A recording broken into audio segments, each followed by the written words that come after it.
Hello again, Dr. Welgan here. I would like to pause for a moment.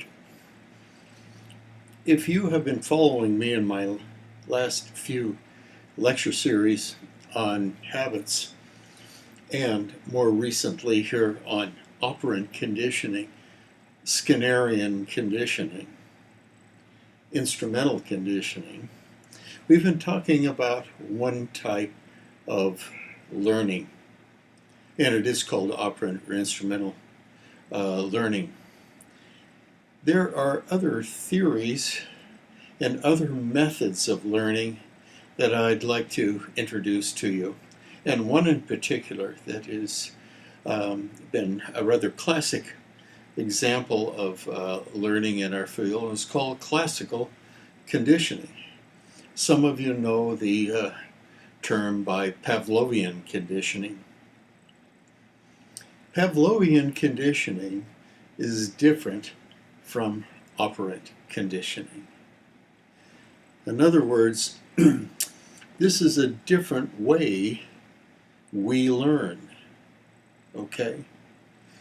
The body has a real interesting, complex process here.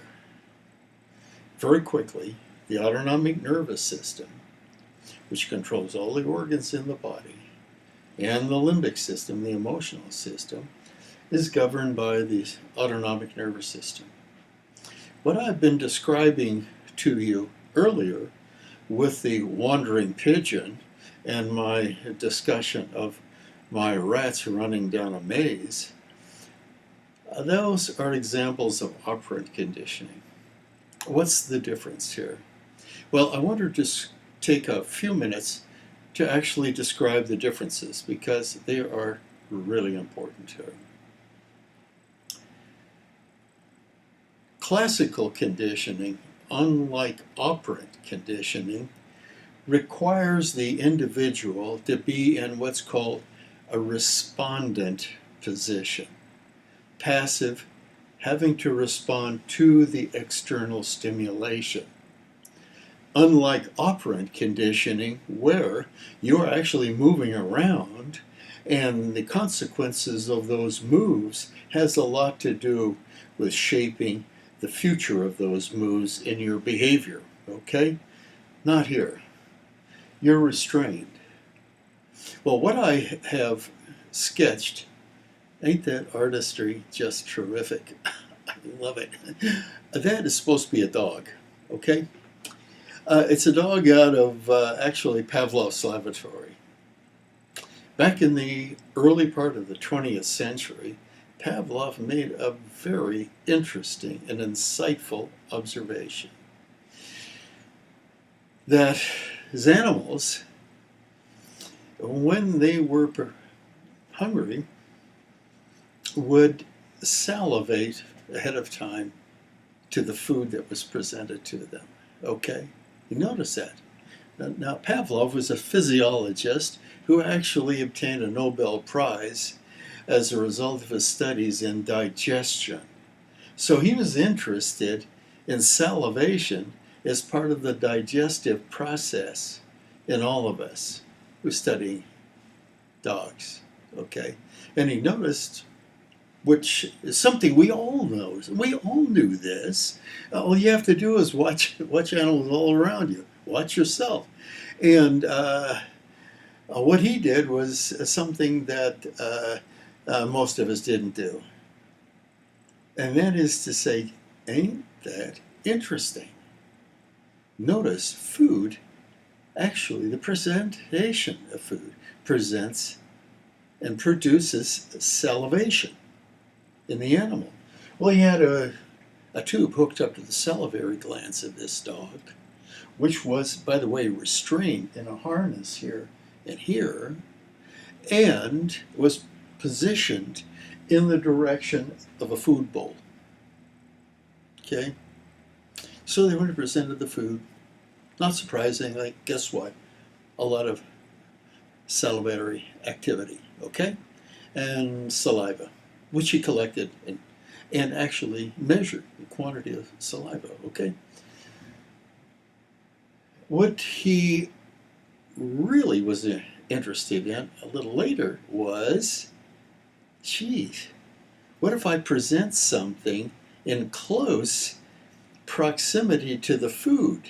What I mean by that is, if you present something just before food, what happens to that something over there in the array of behaviors of this dog? Oh, what does that mean? Let me show you a very basic diagram. The general public probably knows a good deal about this, and if you've taken a survey course in psychology or even gone beyond, where you're way ahead of me. But I would like to refresh the memories of those who have actually taken a course or two in psychology, and reintroduce it to you and introduce it to the general public as a way we learn.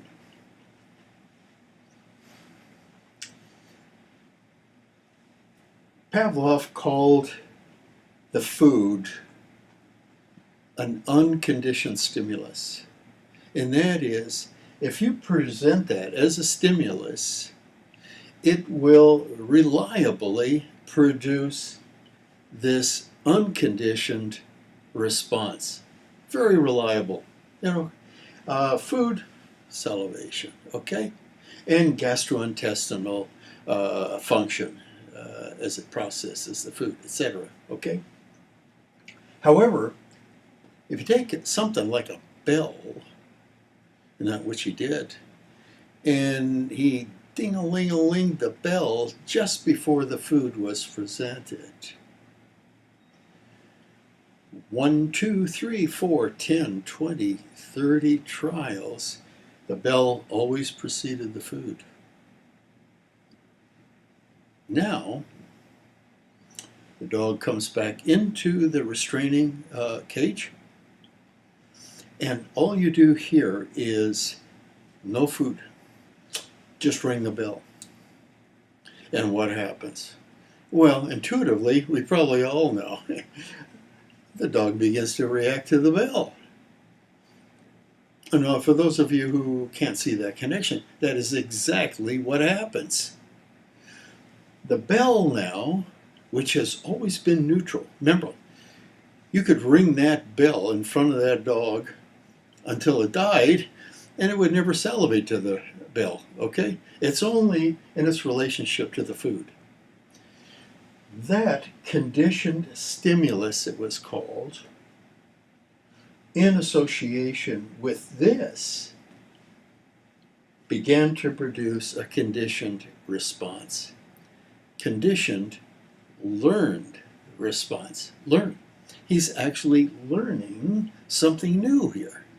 How to actually salivate to an object that has no nutritional value. Nothing. It was neutral in his world. Not anymore. It actually produces something very similar to the unconditioned response here. You compare the responses and they look very much alike. Nevertheless, it is a learned response. And what we're actually looking at here is the basis of how the autonomic nervous system learns. Autonomic nervous system learns. Okay? Now, the central nervous system, which actually supports operant learning, that's the difference. Central nervous system is much more efficient at producing habit patterns in the musculoskeletal system, the cortex, and the spinal cord than classical conditioning.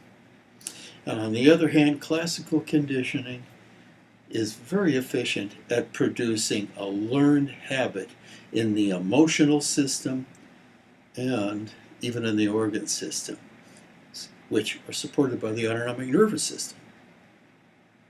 That is classical conditioning. Now I want you to keep in mind, it sounds simple, but I want you to take a look at the literature. There are thousands of articles dedicated to the exploration and detailed analysis of all of the factors, variables that actually contribute to this learning process. It has been a highly complex, interesting field of learning theory where colleagues of mine have picked up their PhDs by the thousands studying this in all of its ramifications. So, as simple as it seems here, it is a field rich with exploration behind that. Nevertheless, it works. Okay? Now, that's in contrast to operant and instrumental conditioning, which I described before. In Skinnerian, the Skinnerian model, and also in drive reduction, that is also an operant or instrumental conditioning process. Okay, I wanted to stop here, catch you, start talking about learning in two different forms here, okay, as we move on. Okay, stick with me. Tune into the next lecture. I hope this, if it didn't clarify much, my next lecture should. Okay, thanks very much. We'll see you in a few minutes.